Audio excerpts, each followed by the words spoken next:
முன்பாக ஒரு வாலிப தங்கச்சியை வந்து சர்ச்சில் ஜெபிக்கிறதுக்காக கூட்டிட்டு வந்தாங்க.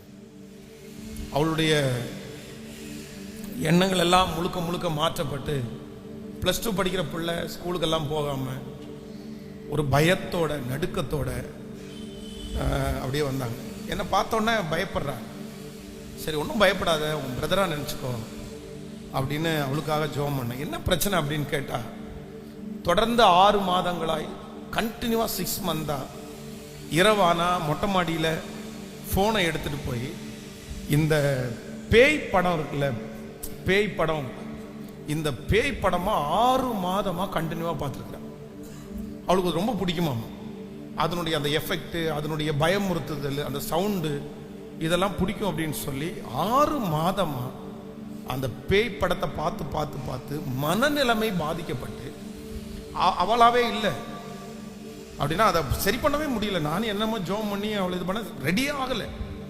இங்கேருந்து போகும்போதும் துக்கத்தோடு தான் போனாங்க.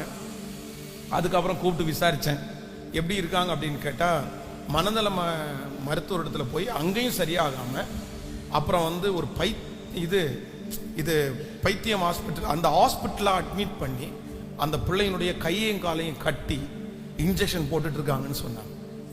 12ஆம் வகுப்பு படிக்கிற வாலிப பிள்ளை. ஏன் அப்படின்னு சொன்னா, இந்த மொபைலை வந்து அந்த ஏதோ ஒரு காரியத்தை வந்து திரும்ப திரும்ப திரும்ப பார்த்து பார்த்து அவ்வளவு அடிமையாகி, ஐயோ அது ஒன்று, இந்த மாதிரி ஒன்றும் இல்லை, ஆயிரக்கணக்கான சம்பவங்கள்.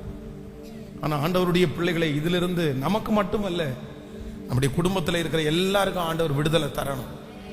சிலருக்கு ரொம்ப கோபம் வருது. நீங்க பாருங்களேன், இன்னைக்கு இந்த செய்தியை கேட்டுட்டு போய் உங்க வீட்டில் இருக்கிற யாராவது ஒருத்தரை, கணவனையோ பிள்ளைகளையோ பார்த்து, நீ இப்படி பண்ணாதப்பா, நீ தரமாட்டப்பா அப்படின்னு